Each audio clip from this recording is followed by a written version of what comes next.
see a leftist Democrat academic get owned by Charlie Kirk as he sits here and seemingly defends government waste. Guys, this is going to be a good one. I think you're going to like it. The dude is, let's just say, a little bit hyper, but luckily Charlie Kirk is fast and he's able to keep up with the nonsense. So we're going to get right into it, and it's going to be a lot of fun. But first, do me a big favor here. Like our video and share it around so we can keep bringing you guys this great, hard-hitting content. As always, Patriots, I'm your host, Darian, and welcome back to Resist the Mainstream. All right, Charlie. So I ran for state senate because our government doesn't work well. There's a lot of waste. There's a lot of bloat. And yet the things that you're advocating about going against are what help people.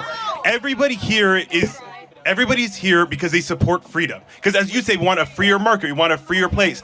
And yet these policies like destroying the Department of Education, which I'm a teacher for, hurts our ability to take power in the marketplace. It just adds to the few rich people owning all of us. Right now in America, the top 0.01% have an average $600 million of wealth. The bottom half have an average $7,000. And by destroying the Department of Education, the Center for Budget, the Consumer Protection Bureau, that is actively helping those rich people take all of our money. Prove me wrong. Okay, so Trump's been president for 6 weeks. Sure. Right. So we had an oligarchy as Donald Trump was becoming president. Yes. We had all these agencies. How did they prevent the oligarchy? They didn't. No, we have a bad oligarchy, but Trump is increasing our oligarchy. He had Jeff Bezos, he had Tim Cook, he had the richest people on the earth who have more money than the bottom half of the country combined sitting right behind him. Hold on a second. And Elon Musk is helping those regulations get destroyed so they can take even more power. As an attendee. But let's go through one by one. So I think this guy, for the most part, is totally ridiculous with his points, and you'll see that as the video goes on. But I actually have to agree with him on it being kind of alarming that Donald Trump has all these billionaires by his side. All right, and that applies to Musk, as he mentioned, Bezos, who was the other one? I don't know, some other guy, but one he didn't mention was Mark Zuckerberg, all right? Trump had Zuckerberg at the inauguration, or rather, he was an attendee of Trump's inauguration, and, he obviously called Trump badass recently. You have people in the right-wing circles all celebrating that. This is concerning, guys, all right? Mark Zuckerberg is not a good guy. Let us not forget that he cut the tongue off of a sitting U.S. president, Donald Trump, back in 2020. Okay, it's disgusting, all right? He is completely anti-free speech, anti-freedom, anti-anything American and decent. Yet now he's been running this PR campaign of like, oh, guys, look how based Zuckerberg is now, manly. And you have people on the right who are starting to warm up to him now. No, stop it, guys. Don't let it happen, all right? Just because he went on Joe Rogan and talked about hunting and, lied about having a bow and arrow and doing archery doesn't mean he's cool now, all right? It's all lip service. He knows exactly the game he's playing. He sees the wind shifting, and so does Bezos, who's also a longtime leftist, and they are trying to kiss the feet of Trump as a result. They should not do that, and Trump should see, I hope he sees right through it and doesn't let them get away with that. It is not good. Donated to it. So let's go one by one. Sure. Let's first go to the Department of Education. So the Department of Education, which I'm guessing you're in favor of like $47 million going to improving learning outcomes in Asia? Yeah, okay, because helping other people, helping other people helps us. I'm a teacher. When other people don't match our economy, when they can't participate in it, everybody's hurt by that. So I do have a question, though. We're not even helping ourselves. Why should we help other countries? So you're right. We should help You're right. We should help ourselves more. And that means funding the Department of Education, funding healthcare. Let me finish. Go. How does one help oneself? Have educational outcomes gotten better or worse since the creation of the Department of Education? The bloated Department of Education, you are right. We're spending way too much money on administration. That money needs to be going to funding school meals. That needs to be reducing class sizes. You sound like a Doge advocate, teachers. Man. No, because Doge is not doing that. By destroying the Department of Education, they're not funding Title I classrooms. If we funded Title I classrooms with the money that we promised, every single classroom would get a paraprofessional, which would help my students immensely. So they are failing. And as you're saying before, that Florida is the most equitable state, it's not. The richest students get $2,000 more to their schools every year than the fourth quartile students. So I am curious, though, that the Department of Education, we've seen standards go down. They want to send it back to the states. By definition, we have the Department of Education. 11 million people are in education like yourself. 11 million of them. 6.7 million are administrators. 6.7 million are administrators. Can we agree we should fire most of those administrators? Look, I can't say that because I don't know what those administrators are doing. I think we have way too much Hold money on, you're a going teacher. to them. Time out. I got to interrupt you. Are you a teacher? Yeah. What do the administrators in your school do?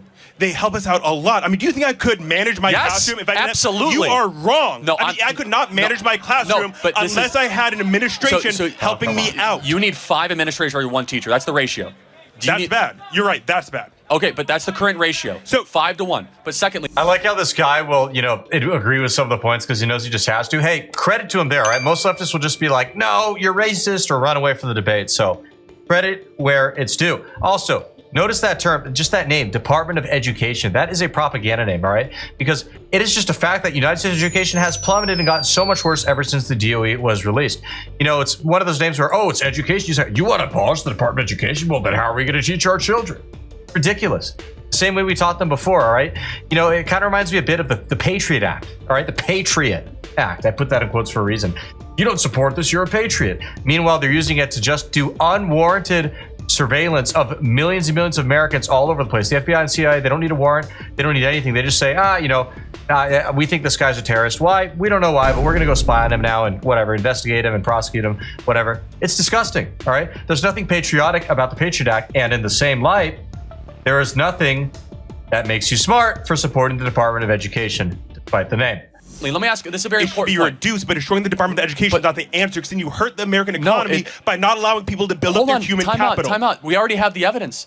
From the advent of Department of Education, we are now 26 in education. We were top 5 when it started. We're the lowest in reading, math, arithmetic in the Western world. Department of Education has made our standards substandard, and we spend $250 billion a year on the Department of Education, and yet our kids we can't find a single kid that can read at grade level in a Baltimore public school or that can do math in a Chicago public school. Yet we keep on spending billions of dollars on it. So maybe the solution is crush the current system, send the money back to the states, empower families and parents, moms and dads to spend the money as they see fit, more choice, more competition, and make it localized, not federalized. So here's the problem. The state of Florida introduced a bill. My opponent introduced a bill to provide $7,000 for school choice in Florida. That's government waste. A lot of that money is going to Disney, to cruises. That's increased waste. It's also every dollar that's taken out of the Florida public education system given to private families, 75% of that is going to families that you're against school choice? 75%. I'm not against school choice as long as we fund education properly, but 75% of the money is going to families that can already afford education,